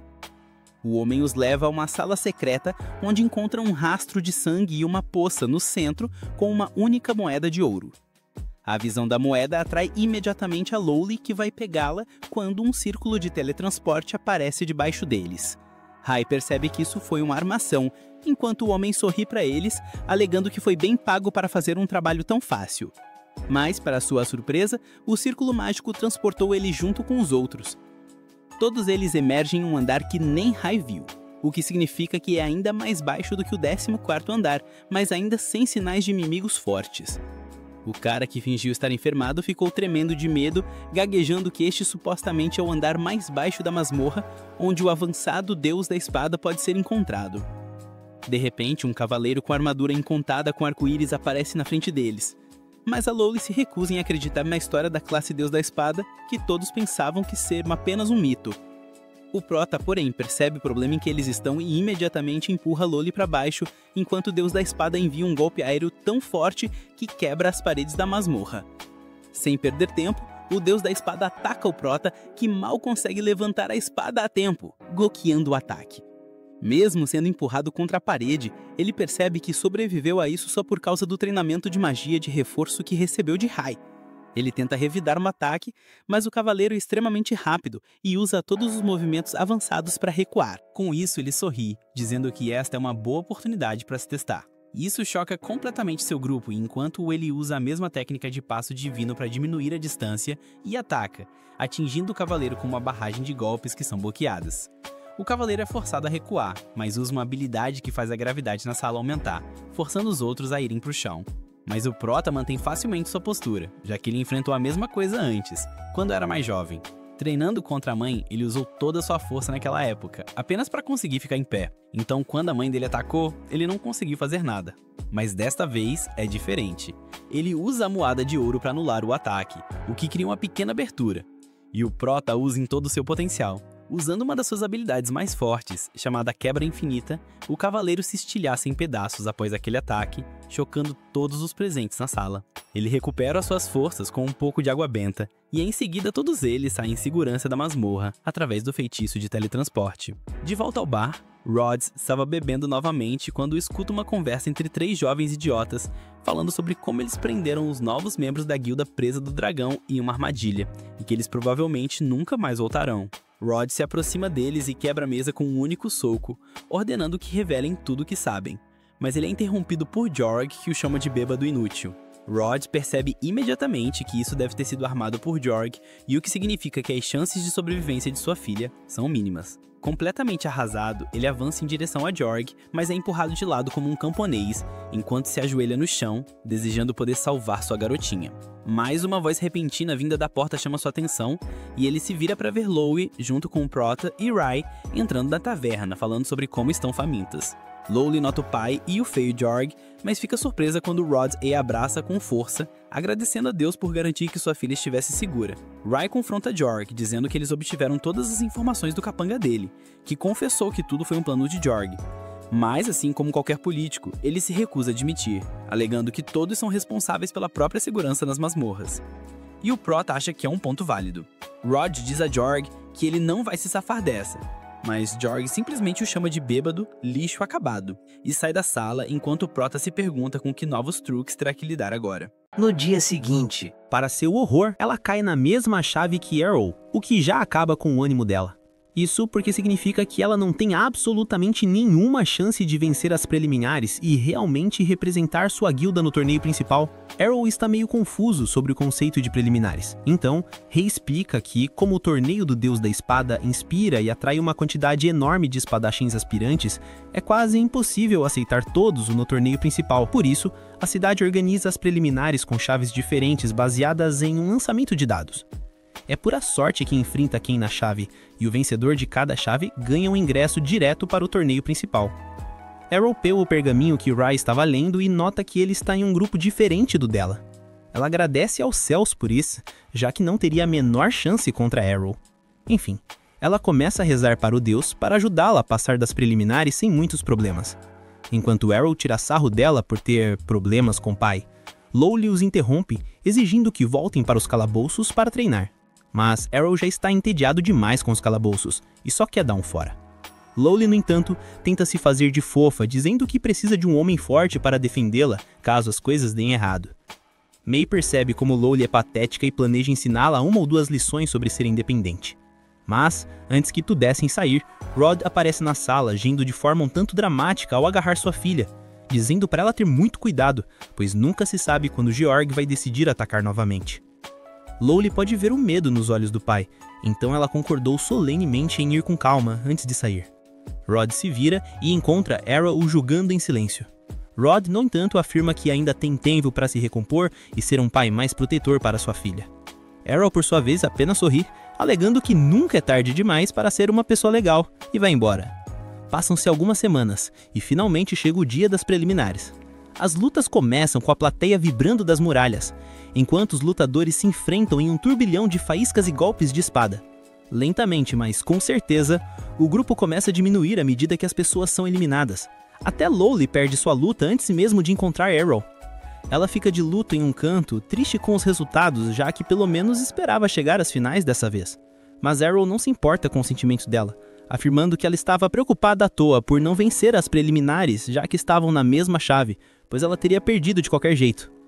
Isso deixa Lully ainda mais triste do que antes. Ela, porém, se recompõe e diz para ele ficar em guarda, mesmo sendo muito forte, pois a outra finalista do grupo tem alguns truques especiais na manga. Arrow, no entanto, não parece muito incomodado e responde que já viu quase todos os truques em suas lutas dentro dos calabouços, então duvida que essa oponente o surpreenda.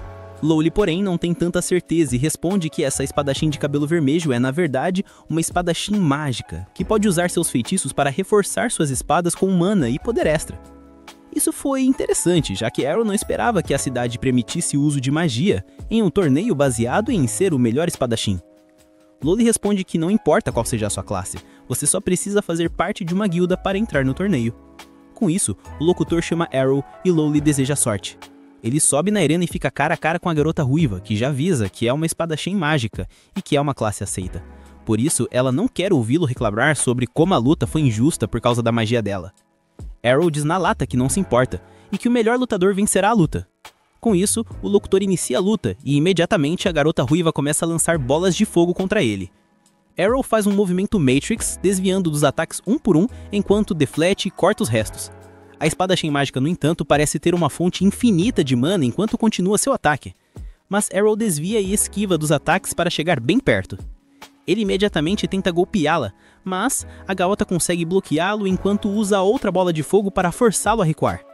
Arrow começa a sentir o nível dela e comenta que deve ser bem conveniente poder alternar entre ataques de curta e longa distância quando quiser. Gaba se gaba de ser talentosa e diz que um perdedor sem classe como ele nunca poderia derrotá-la. Mas Arrow responde que ela não é mestra em nenhuma dessas duas disciplinas, mesmo que conheça o básico de ambas. Isso a irrita de verdade e ela promete fazê-lo engolir as palavras enquanto usa sua magia para imbuir o fogo em sua lâmina, transformando-a em uma espada flamejante, alegando que só uma pessoa da verdadeira classe de espadachim mágico pode empunhar algo assim. Com isso, ela balança a espada, fazendo com que a chama persiga Arrow, que calmamente dá um passo para o lado e a corta. Mas até ele está tendo dificuldade em entender de onde virá o próximo ataque, por causa dos movimentos erráticos dela. Ele reconhece o talento dela, alegando que ela deve ter praticado bastante. Mas logo ele fica parado em um lugar e dá uma aula sobre o que é um verdadeiro domínio, enquanto começa a desviar dos ataques de chama sem sequer se mover de sua posição. Ele afirma que, mesmo que o maneio de espada básico dela fosse melhor do que o de Lowly, ela poderia ter sido muito mais eficaz e problemática. Mas, nesse nível, ela é mal e mal melhor do que NPCs. Isso envergonha a garota completamente, e enquanto ela perde a calma, Arrow usa essa oportunidade para mandar um corte duplo na direção dela que extingue completamente a chama, a chocando. Antes que ela pudesse sequer entender o que tinha acabado de acontecer, ele usa seu passo de Blink para aparecer atrás dela e a acerta na cabeça com Pummel, guarda da espada, nocauteando-a. A multidão explode em aplausos enquanto os juízes anunciam Arrow como o vencedor do quarto bloco, mas tudo o que ele estava pensando era em como dominar e aplicar as habilidades que acabou de ver a garota usar. Alguns dias se passam e finalmente chega o dia do torneio final. Lolly volta para a casa da guilda para acordar o pai, insistindo para que ele assista ao torneio com ela, para que possam torcer por Arrow e Ray, que venceram seus blocos e estão no torneio principal. O pai dela nem abre os olhos e diz para ela ir sozinha, pois ele realmente não se importa. Lolly tenta provocá-lo, perguntando se ele está com medo de ver Jorg lá. Rod imediatamente se irrita, dizendo que não tem medo de Jorg, mas logo ele volta à razão. E em um momento de vulnerabilidade, ele diz à filha que tentou pegar sua espada ontem, e percebeu que está tão enferrujado neste ponto que pode nem sequer vencer o torneio do Deus da Espada. Isso tira Lolly do sério, que nem conseguiu se classificar nas preliminares, quem dirá sonhar em vencer o torneio do Deus da Espada, enquanto ele se chama de enferrujado. Ela diz a ele que ele deveria pensar em como ainda pode se equiparar aos lutadores nas finais do torneio, enquanto outros espadachins que treinam a vida inteira nem conseguem se classificar na primeira luta. Finalmente, Rod concorda em ir, e no caminho para o estádio, ele pensa em como treinou Ray quando tinha os 2 braços, em vez de ser uma bagunça de um braço só. Ele pensou naqueles momentos com carinho, e se perguntou como Ray se sairia, já que ela é sua aluna mais antiga neste momento, e ele está realmente ligado a ela. De volta ao torneio, Ray parece estar perdendo os nervos, enquanto balança as pernas ansiosamente. Olhando para o chão, ela leva um susto com Arrow, que pergunta se ela está com medo de que eles se encontrem logo na primeira luta. Isso parece fazê-la esquecer seus medos, enquanto ela tenta acertá-lo. Mas Arrow agaga o soco dela, justamente quando os juízes anunciam que a primeira luta será Jorg, o atual campeão, contra Arrow, o fenômeno sem classe que está surpreendendo a todos com sua sequência de vitórias até agora. Ele se levanta para sair, mas Ray agarra a mão dele, desejando-lhe boa sorte. Com isso, Arrow segue para a arena, onde Lolly o chama, dizendo para ele dar uma surra em Jorg e rasgar ele em 64 pedaços. Mas no momento em que Arrow vê Jorg entrando na arena, ele imediatamente percebe que algo está errado. Os olhos de Jorg ficaram roxos, ele cresceu prensas e um chifre, parecendo que acabou de vender sua alma ao demônio. O sentido aranha de Arrow começa a formigar, enquanto ele percebe que esse cara pode ser perigoso. Mas Rod imediatamente percebe o que está acontecendo. Ele nota a espada que Jorg está segurando e avisa Arrow para recuar, pois ele está segurando uma espada com um demônio muito poderoso preso nela. A voz de Jorg parece diferente quando ele fala, alegando que não achava que alguém o reconheceria. Lolly fica confusa, já que Jorg deveria saber quem Rod é, mas Rod responde que o próprio demônio parece ter possuído Jorg neste momento, o que significa que Jorg não está no controle de nada. Rod afirma que a espada deveria ser a espada original, usada pelo Deus da Espada, que derrotou o Rei Demônio. Mas antes de morrer, o demônio amaldiçoou a espada, por causa do que ela deveria ser trancada no repositório real. O demônio sorri, alegando que foi selado por centenas de anos, mas ele manteve a paciência, pois sabia que um dia alguém viria para libertá-lo e reivindicar o poder para si. E foi exatamente isso que aconteceu com Jorg. Ele anuncia a todos no estádio que ele é o demônio chamado Gilda, o destruidor da humanidade. Isso traz até Rei para fora, que afirma que sempre pensou que Gilda fosse apenas um mito, uma lenda para assustar crianças, o demônio que se tornou poderoso o suficiente para destruir o planeta inteiro. O caos e o medo se instalam, enquanto os plebeus reconhecem o nome dele e começam a fugir do estádio, causando um tumulto. Gilda, no entanto, aprecia o som de humanos gritando por suas vidas e não vai deixá-los fugir tão facilmente. Então ele cria um círculo mágico sob ele, cobrindo o estádio inteiro em um domo de energia mágica, capturando e prendendo as pessoas lá dentro. Ele ri do horror que está causando, alegando que os gritos de humanos são como música para seus ouvidos, e ele vai aproveitar isso enquanto os massacra. Para sua surpresa, Arrow não se move de sua posição, e na verdade está com a espada em punho. Gilda diz para ele correr pela vida, mas Arrow afirma que está confiante de que pode vencê-lo, já que ele já foi derrotado uma vez, o que significa que ele não é invencível. O demônio ri, alegando que da última vez ele foi derrotado por um deus da espada, e de acordo com a memória de Jorg, não há nenhum deus da espada vivo neste momento. Arrow retruca que ainda há um deus da espada vivo, que é sua própria mãe, e que ele ainda pode derrotá-lo sem ser um deus da espada. O monstro não consegue evitar rir, mas logo sua risada para, enquanto Arrow avança em um ataque, forçando o demônio a recuar antes de contra-atacar. Arrow dança longe dos ataques, enquanto o demônio fica lá chocado, percebendo que esse garoto acabou de usar a técnica do passo divino, que só os deuses da espada usam. Arrow, no entanto, não para, e continua usando essa técnica, atacando o demônio de múltiplas posições. Mas o demônio simplesmente sorri, alegando que Arrow esqueceu que ele está no corpo de um imperador da espada, o que significa que os ataques de Arrow não estão causando muito dano. Com isso, o demônio salta e atinge Arrow no ombro, esmagando-o no chão, pensando que o garoto está acabado. Ele fica chocado, no entanto, quando a poeira baixa, já que Arrow parece ter absorvido o ataque sem muito dano, graças ao seu treinamento com Ray. Isso balança Gilda um pouco, que parte para um ataque, mas Arrow calmamente o afasta antes de contra-atacar com seu próprio ataque quebra infinita, cortando e retalhando o demônio de múltiplas direções, sobrecarregando-o completamente em uma chuva de ataques. Isso desencadeia o trauma de Gilda, que não tem dúvidas de que Arrow está usando todos os ataques de um deus da espada, mas ele não consegue acreditar que um mero garoto possa ser um espadachim desse nível. Antes que ele pudesse bolar um plano, no entanto, Arrow usa um golpe forte para finalizar o demônio, que cai no chão em uma nuvem de poeira. Todos ovacionam Arrow, pensando que ele derrotou o demônio. Mas Gilda não estava morto ainda, já que seu corpo real era a espada e todo o dano causado ao corpo de Jorg. Ele rapidamente começa a procurar por um novo hospedeiro e imediatamente salta em direção a Rod. Arrow consegue afastar Ray do caminho, enquanto Rod pula na frente de Lowly para protegê-la. Quando a poeira baixa, no entanto, Rod está lá com a espada demoníaca na mão e agarra Lowly, colocando a lâmina em sua garganta. Arrow se amaldiçoa por não ter percebido que precisava atacar a espada e não o corpo de Jorg para derrotá-lo, mas agora é tarde demais. Ele diz a Arrow que se ele se mover um único centímetro, Lowly está morta, mas Arrow se move livremente, dizendo que ele não pode matar Lowly. Ray não sabe porque ele está provocando um demônio literal. Mas quando Gilda tenta matar o Lowly, a mão se recusa a se mover. Arrow afirma que Rods é muito mais forte do que Jorg jamais foi, então possuí-lo não seria tão fácil. Rods crava a espada no chão, libertando Lowly, enquanto Gilda tenta resistir e assumir o controle. Rods, no entanto, é demais para ele e consegue se libertar do domínio do demônio, jogando a espada para Arrow, que a corta em pedacinhos, matando o demônio de uma vez por todas. O rolê muda para Rod, no meio de um treinão sinistro com a galera nova da guilda. Só que geral tá apanhando e fugindo, com medo, achando o treino hard demais. Aí, um moleque se ajoelha pra Lia, falando que o pai dela ensina na base da violência. Ela lembra que ele implorou pela vaga e manda na lata. Quer entrar? Tem que ralar o máximo. Agora que Rod tá focado de novo, ele tá mais ligado do que nunca, e tudo graças ao Arrow. O garoto curioso pergunta se o Arrow não vai colar no campo de treino. Lia explica que ele vazou da guilda e a Reyna foi junto.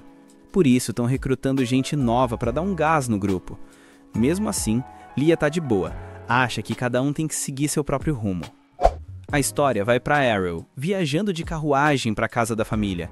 O cara que dirige pergunta se ele vai mesmo nessa. Diz que o mestre da espada sumiu desde o torneio. Arrow fala que não tem mais nada para procurar na capital. O motorista comenta que tá tudo na paz por lá e questiona se ele tá voltando para casa ou só para rever a família. Arrow diz que tá voltando para trocar uma ideia com os parentes e testar os poderes novos, achando que dessa vez consegue ganhar da própria mãe. Quando Farah surge quietinha atrás dele, ela sente na hora. Arrow explica que venceu o torneio e quer medir força com ela. Antes de terminar a frase, ela já tá na frente dele, provando que, se tivesse armada, ele tinha perdido. Arrow pergunta se ela sabe o porquê da visita, e ela responde que sim, sugerindo que lutem atrás da montanha. No lugar combinado, ela avança na velocidade da luz, e Arrow consegue bloquear o ataque. Ele saca que só reagiu a tempo porque já conhecia o golpe do quintal de casa. Aí, ele pula bem alto e manda uma sequência de espadadas na mãe. Intrigado, pergunta que técnica ela usou, e ela, na maior tranquilidade, diz que só segurou a espada. Depois de saber que o filho luta sem usar habilidades, ela parou de usar as dela também. Ao atacar sem cuidado, Arrow leva um golpe e o som da briga treme a cidade. A floresta perde árvores com o poder dos dois e num instante eles estão lutando no céu. Depois de um tempo, Farah decide pegar pra valer e vai pra nocautear ele de vez. O papo muda pra Reyna, andando nas terras da aldeia dela e achando estranho o silêncio. Pensa que o barulho que ouviu no caminho deve ser coisa séria. Ela espera encontrar o Arrow. Ao bater na porta da casa dele, é recebida pela irmã mais nova, que pergunta quem é. Reyna diz que é amiga do Arrow e veio bater um papo. A garota olha de cima a baixo e, incomodada com o corpo dela, solta que não quer papo com vaca leiteira e tenta fechar a porta. Reyna impede, e logo Farah aparece com Arrow, pedindo para a filha tratar os convidados com respeito. Quando ela pergunta quem ganhou, Arrow fala que, graças à resistência, ele derrotou a mãe, mas que nos velhos tempos ela teria ganhado fácil. Por isso, não vai comemorar.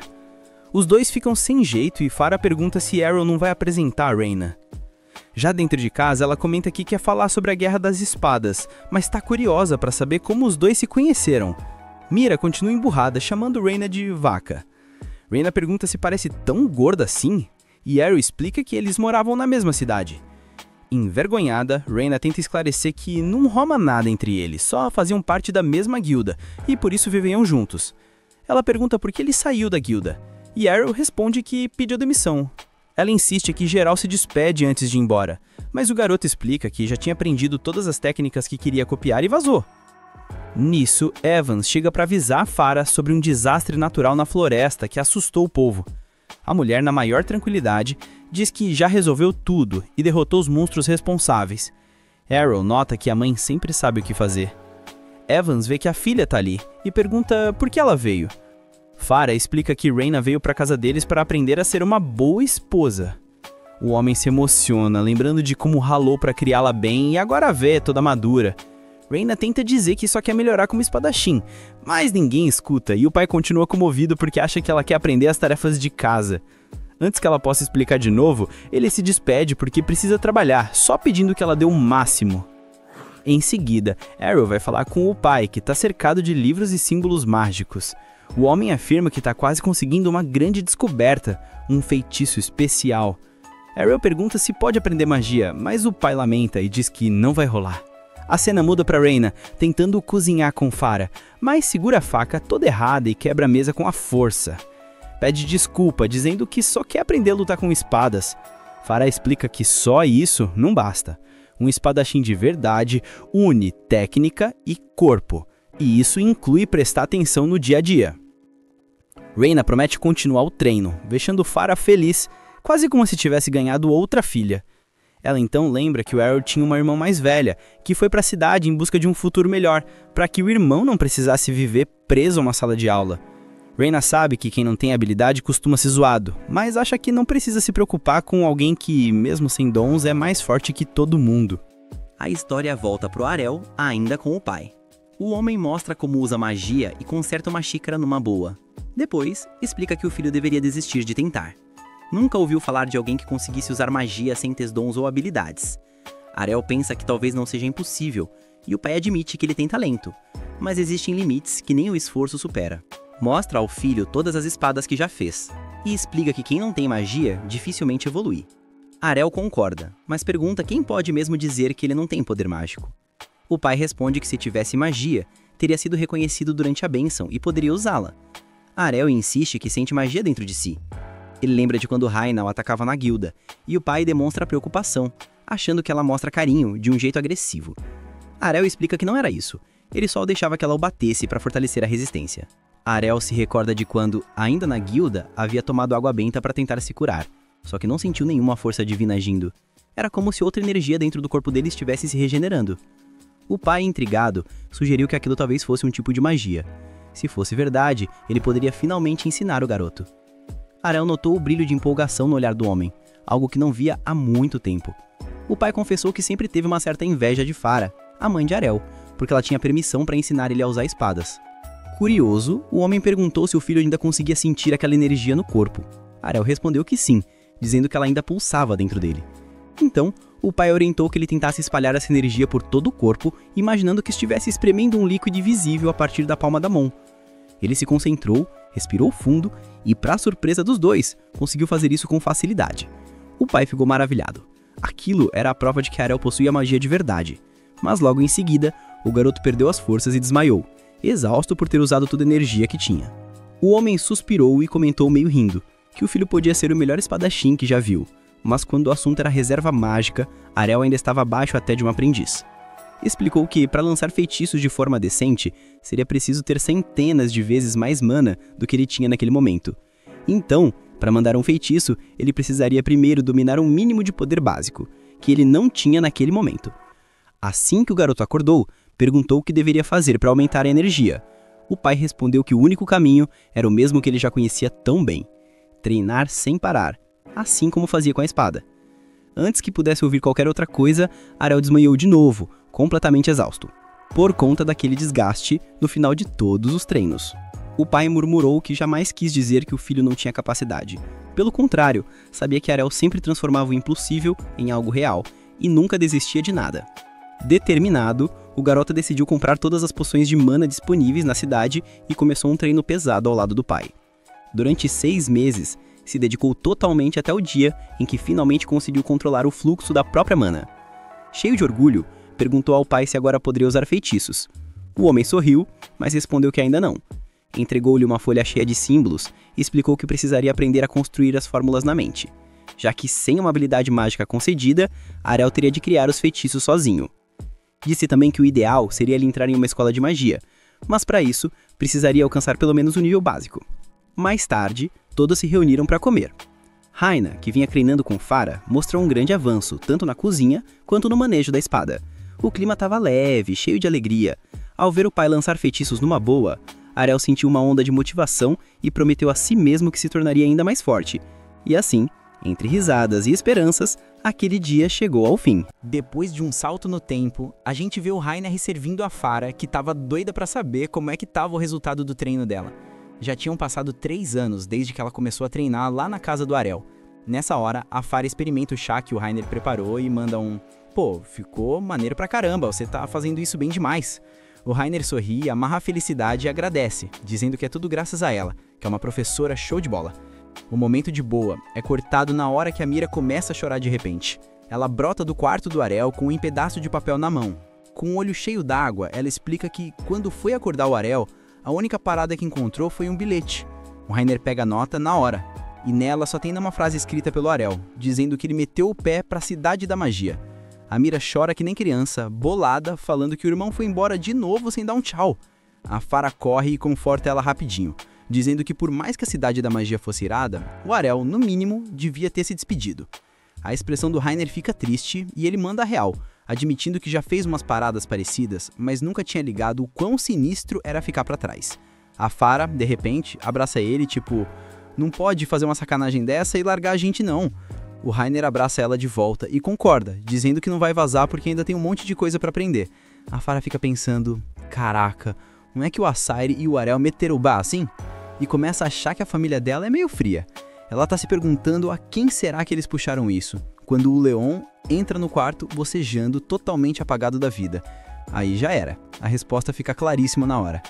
Em outra cena, a gente vê o Arel numa carroça, indo para a cidade da magia. O motorista avisa que a viagem vai levar uns bons dias. Vendo ele, o cara comenta: "Pô, tu mudou, hein?" Diz que o Arel fez uns bagulhos sinistros na Cidade das Espadas há 3 anos, mas logo depois voltou para a cidade natal, no meio do nada. E agora tá indo para a Cidade da Magia. O Kaito, um dos moleques na carroça, pergunta se o Arel também tá planejando ir pro Instituto de Magia. O Arel confirma, mas o Kaito fala na lata que é estranho porque ele é bem mais velho do que eles, então tá meio tarde para entrar no instituto. Uma garota de cabelo azul, a Kufa, pede pro Kaito parar, dizendo que o Arel, na moral, deve estar reprovando no exame de admissão toda hora. O Arel tenta explicar a parada, mas o motorista não se aguenta e dá risada.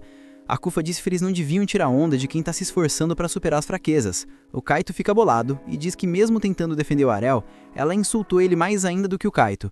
Os dois começam a discutir, mas uma mina de cabelo verde, a Colette, pede nervosa para eles pararem de brigar. O Kaito só manda ela calar a boca, falando que jamais ia perder tempo brigando com uma perdedora como a Kufa.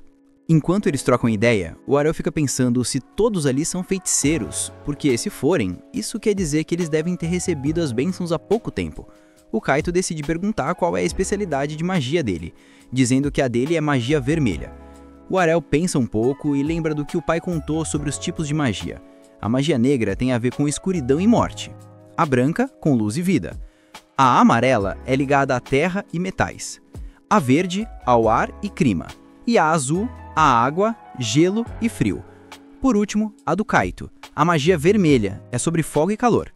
O Leão explica que o tipo de magia que a pessoa pega depende de cada um. Mas no caso do Arel, ele não está limitado a só uma, então ele testou todas que o pai conhecia. Pensando nisso, ele fala pro Kaito que não tem uma, porque ele não tem classe.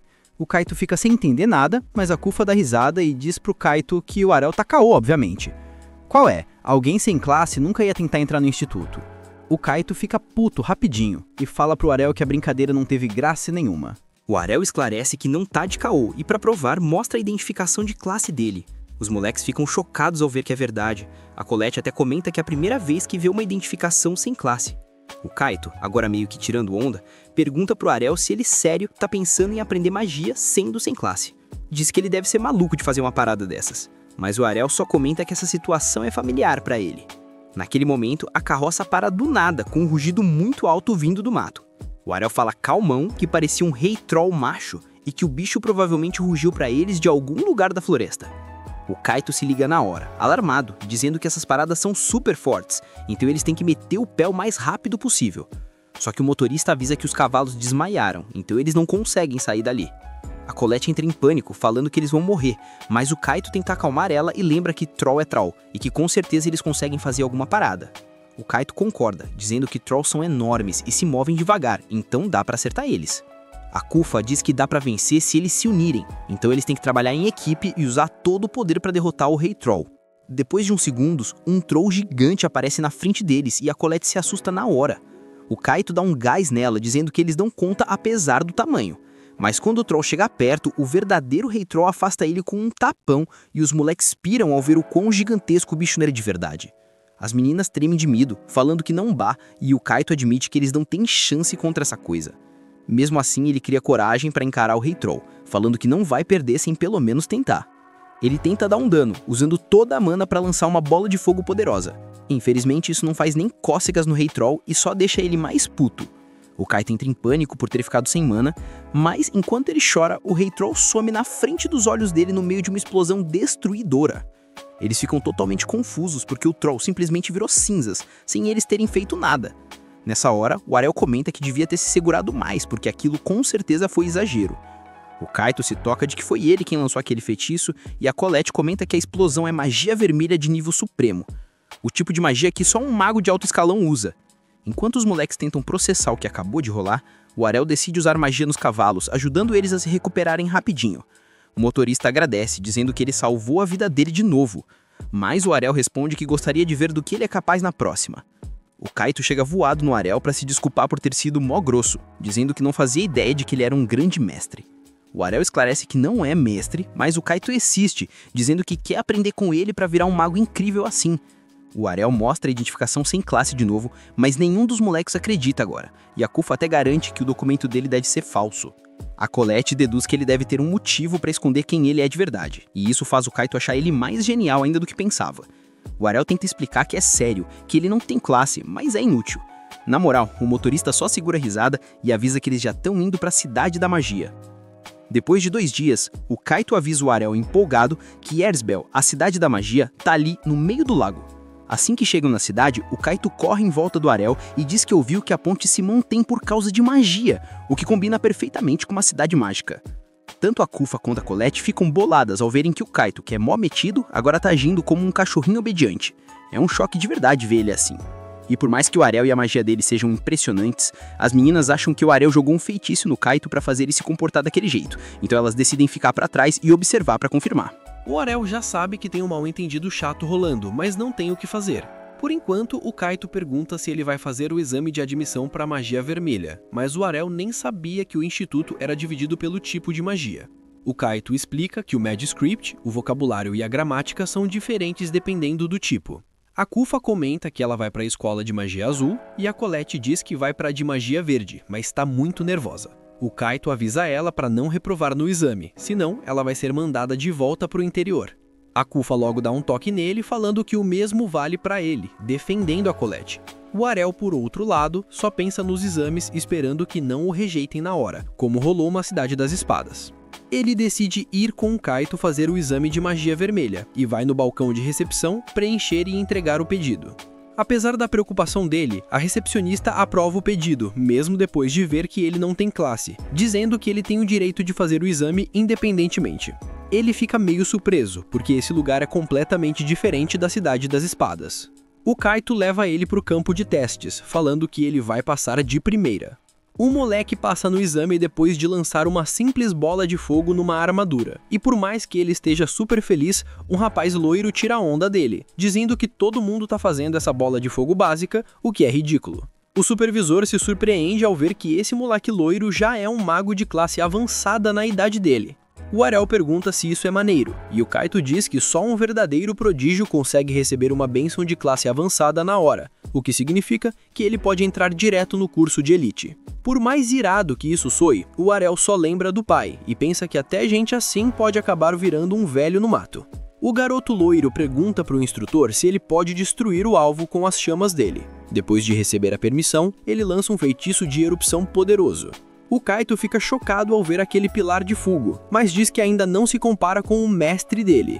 O estudante fica puto na hora com o comentário, então pergunta se o mestre do Kaito tá no mesmo nível que ele.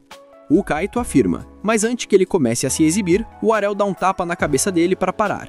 O garoto loiro ri e diz que o mestre do Kaito aparentemente sabe reconhecer talento quando vê, porque simples feiticeiros iniciantes nunca conseguiriam derreter metal com as chamas como ele fez. O Ariel só pede para ele virar e olhar direito, e o moleque logo percebe que o metal da armadura não derreteu com o feitiço de erupção dele. O instrutor explica que o alvo é de Mithril, criado pela Escola de Magia Amarela, então não vai derreter facilmente assim. Os outros alunos ficam de cara ao saber disso, porque o Mithril é um material mais duro que qualquer outro. O Kaito aproveita para tirar onda do garoto loiro, dizendo que toda a marra dele voltou contra ele. Justo quando ele tá para se gabar sobre o mestre, o Ariel dá outro tapa na cabeça dele e pede para ele sair dessa parada. Quando chega a vez do Ariel, o garoto loiro avisa que espera ver algo impressionante depois de tudo que eles falaram sobre as habilidades dele. O Ariel lembra que ele não falou nada e depois de outro tapa na cabeça do Kaito, avança para usar a magia dele. É a primeira vez que ele lança magia em Mithril, e como pode não ter outra chance, decide dar o máximo. O Ariel lança a erupção mirando na cabeça do alvo, mas o ataque parece tão pequeno que deixa todo mundo confuso. O garoto loiro ri rapidinho, dizendo que ele só fez uma coluninha fina de fogo que durou 1 segundo, o que é mais ridículo ainda. Ele assume que é só isso, mas o Kaito sabe que o mestre dele nunca falharia. Assim que ele fala isso, a armadura de Mithril derrete completamente em 1 segundo, e todo mundo fica de queixo caído. O garoto loiro assume na hora que ele trapaceou, porque a erupção não consegue derreter Mithril. O Ariel concorda e esclarece que não usou feitiço erupção de verdade, e sim uma técnica que ele mesmo aperfeiçoou, comprimindo o alcance e o tempo de ignição da chama. O moleque não consegue acreditar que ele criou a própria magia, mas o Kaito tá orgulhoso do mestre, dizendo que vai provar que é digno de ser aprendiz dele. O Ariel simplesmente vaza, avisando que vai pro próximo lugar de exame. Lá, ele encontra a Kufa, que passa no exame de admissão depois de lançar uma bola d'água. Ela fica claramente confusa ao ver ele ali, mas o Ariel não dá explicação nenhuma e só lança um feitiço de lâmina de gelo, destruindo outra armadura de Mithril totalmente. Sem falar nada, ele vai para a escola de Magia Verde, mas encontrar a Colette chorando do lado de fora. Ela explica que tá tão nervosa que nem consegue mexer as pernas e que nem terminou de se registrar. A Colette admite que fica totalmente inútil quando os nervos dominam e que os amigos sempre ajudaram ela até agora, mas dessa vez ela tem que fazer o exame sozinha. Ela pergunta pro Ariel como ele lida com os nervos, mas ele se dá conta de que nunca esteve nervoso, apesar de ter tido vezes em que não conseguia mexer o corpo direito. A Colette explica que as pessoas geralmente ficam nervosas quando têm medo de fazer besteira. O Ariel pergunta se ela passou a vida toda sem errar uma vez sequer, mas a Colette responde que é o contrário, que ela sempre erra e é justamente por isso que ela quer evitar. Ele claramente não entende e diz que ele não é diferente, já que ele também falha e perde toda hora, então ele não entende por que ela tem tanto medo disso. Tá claro que a Colette também não entende ele, então o Ariel diz que, no geral, a vida de ninguém é arruinada por cometer só um erro. Afinal, isso é só um exame de admissão, então não vai matar ela nem nada, mesmo se ela reprovar. A Colette fica sem palavras por um momento com a lógica dele, mas aí ela se toca de que ele tá certo, e que se errar não vai custar a vida dela, ela sempre pode tentar de novo. Assim que ela entende a parada, agradece o Ariel e diz que vai dar o máximo. O Ariel fica amarradão de ouvir isso e pergunta como funciona o exame da Escola Verde. A Colette explica que é super simples, é só fazer um moinho de vento girar com magia lá no campo de treinamento. Com isso na cabeça, o Ariel vai com ela pro campo de treinamento e lança um feitiço de tornado que acaba destruindo o moinho inteiro. Todos os alunos ficam impressionados com essa demonstração de magia e a Colette não consegue acreditar que ele espatifou o moinho assim. Nessa hora, o Ariel se toca de que o moinho é feito de madeira em vez de Mithril. Então, ele usou potência demais. O instrutor, meio nervoso, diz que ele passou, mas avisa pro próximo participante mirar no moinho do lado. A Colette fica apavorada por ter que se apresentar logo depois dessa demonstração de magia incrível, mas o Ariel dá uma olhada tranquilizadora pra ela. Ela lembra das palavras dele na hora, sabendo que a vida de ninguém é arruinada por cometer só um erro. Isso dá coragem pra ela se esforçar ao máximo, então ela usa magia pra fazer o moinho de vento girar. Enquanto isso, o Ariel vaza pras outras escolas pra fazer os exames de admissão muito rápido. Ele passa com sucesso tanto no exame de magia amarela quanto no de magia branca. Agora, só falta a escola de magia negra. As instalações da Escola de Magia Negra parecem meio caídas por fora, mas o Ariel nem se liga nisso e simplesmente entra, ignorando quão abandonado tá tudo. Ele admite que parece um prédio largado e nota uma caixa com uma criatura esquisita dentro. Enquanto ele se pergunta que parada é aquela, o grito repentino de uma garota faz ele levar um susto. A garota, que aparentemente é estudante da Escola de Magia Negra, tropeça na direção dele e começa a procurar desesperadamente algo. Assustada, ela pergunta se ele viu o Uchi, dizendo que o Uchi sumiu. Meio confuso, o Ariel saca que ela tá falando da criatura dentro da caixa, então avisa que ouviu algo vindo de lá. A garota tira o bicho da caixa na hora e suspira aliviada, explicando que é uma quimera que ela mesma criou.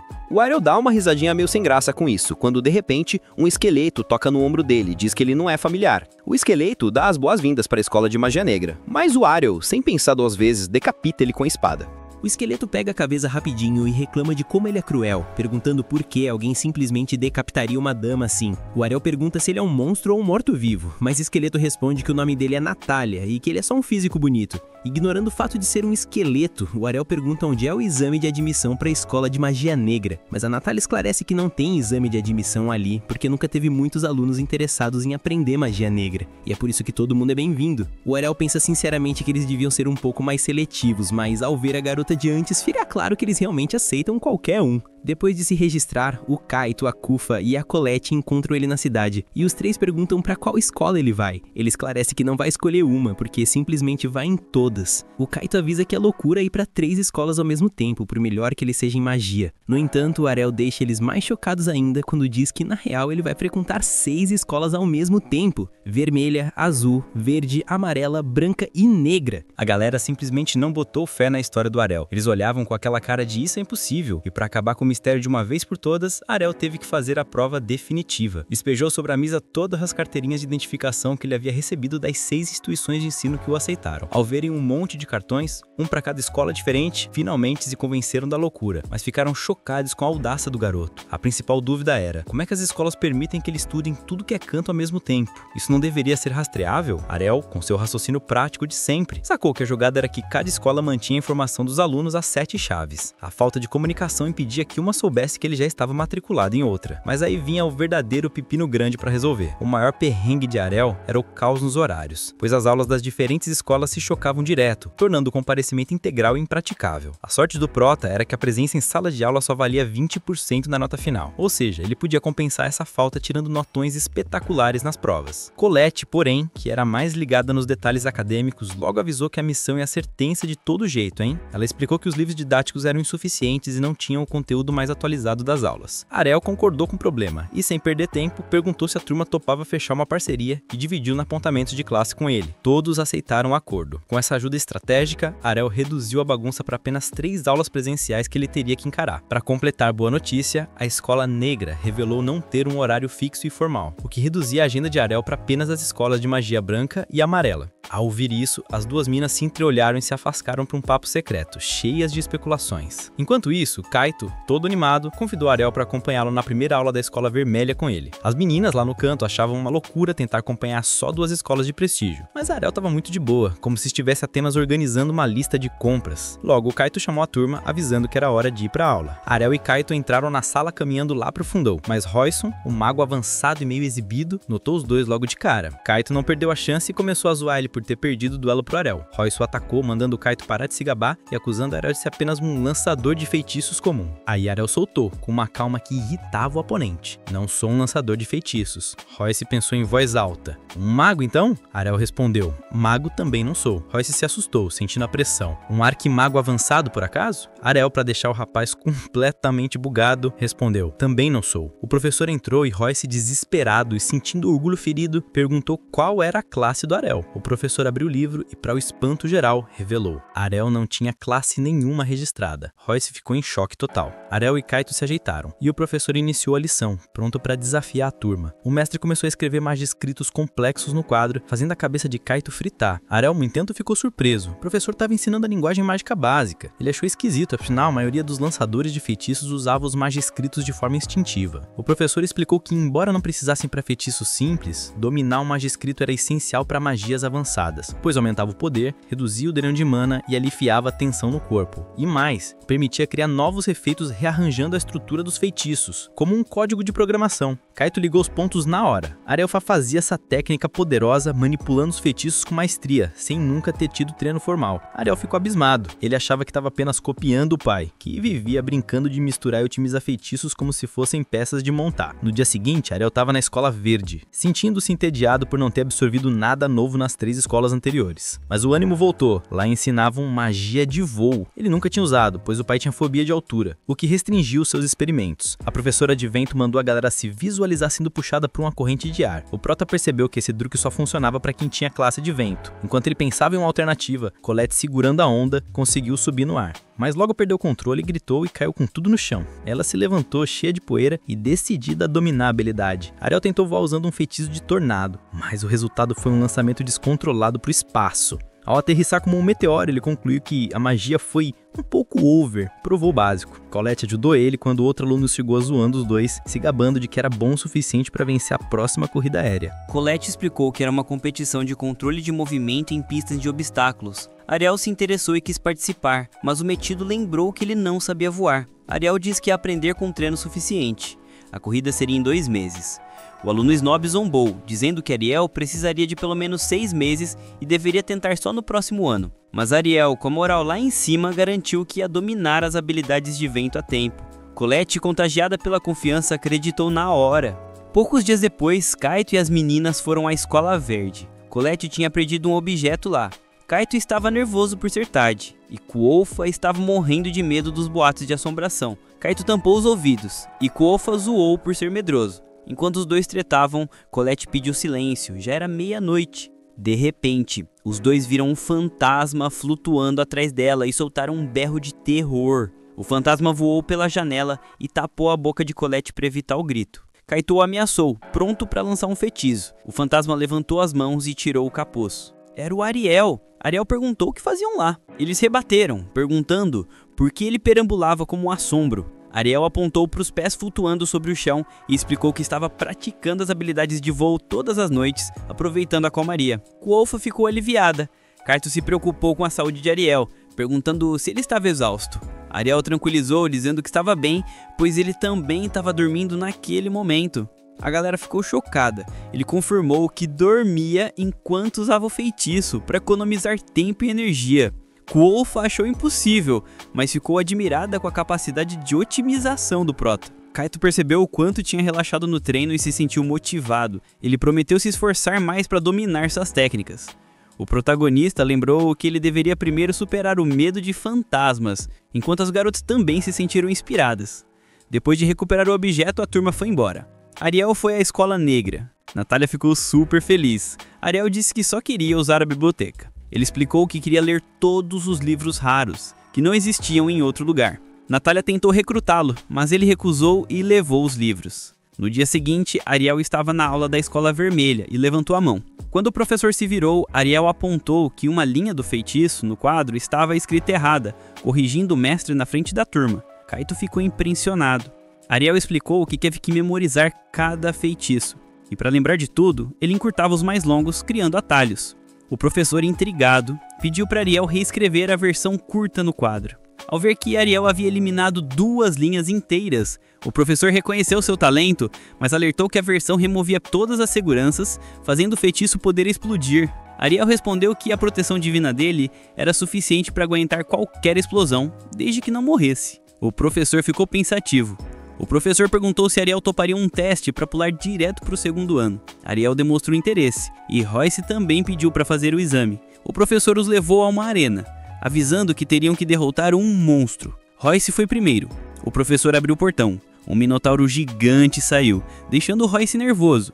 Royce roçou erupção, mas o minotauro era rápido e desviou do ataque. Quando a fera ia atacar, o professor a fez sumir no ar, rindo. Royce se sentiu mal pelo péssimo desempenho. O professor lembrou que a prova era para alunos mais velhos e que o teste era para ele conhecer os seus próprios limites. Royce aceitou a fraqueza e prometeu treinar com afinco. O professor chamou Ariel. Ariel desceu a arena. O professor abriu o portão, mas outro minotauro saiu. Uma instrutora entrou correndo e revelou que havia liberado um minotauro de nível superior para o Ariel, deixando o professor de cara. O Minotauro avançou. Ariel preparou 2 lanças de fogo ardente. A instrutora notou que Ariel priorizava precisão. Ariel lançou, mas o Minotauro saltou por cima delas. Ariel usou uma nova estratégia. Controlou as lanças para atacarem o monstro pela retaguarda. Elas cravaram no corpo. Com o Minotauro derrotado, a instrutora perguntou se ele havia adicionado um efeito rastreador. Ariel confirmou. Em seguida, Ariel usou a erupção para incinerar o Minotauro. O professor ficou maravilhado, comparando Ariel aos melhores da escola. Ele suspeitou que a classe de Ariel não havia sido detectada. Ariel perguntou se tinha passado sorrindo. O professor Vacas disse que o resultado era óbvio e o instruiu para ir para as aulas de 2º nível. Mais tarde, Kaito se gabou da promoção de Ariel. Ariel, porém, não estava satisfeito. Ele percebeu que a promoção foi um atalho e que as outras escolas talvez não dessem essa chance. As meninas sacaram. Ariel queria ser promovida em todas as escolas. De fato, Ariel planejava obter a promoção em 6 instituições. Comenta aí a palavra prota para eu saber que você chegou até aqui. Assiste o próximo vídeo na tela, se inscreve e ativa o sininho para não perder o próximo capítulo. E lembra, assistir os vídeos até o último segundo ajuda o canal a crescer muito mais. Até a próxima! Rebobina se despede.